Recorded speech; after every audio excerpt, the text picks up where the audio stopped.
bitta kechirasiz qalam sotib olish uchun moliyada o'tirgan oldingi rahbar bir ma'naviyatsiz, ma'rifatsiz ruxsat so'rardi. Tag'i izdevasiya qilib, местный byudjetni перевыполнениясini ham 5% dan berishga o'zlari qo'l qo'yish kerak edilar. Bir janob bir valomat o'tirdi bizda bir iqtisodchi 20 yil.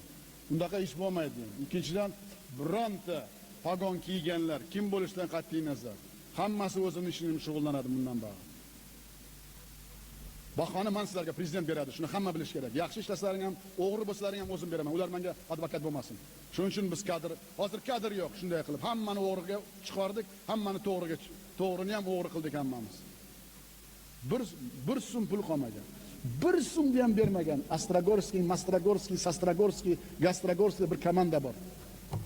Faqat mendan qo'rqardi ular. Hozir hammasini aytib yubordim. Yana ikkita o'shtasi qolgan edi.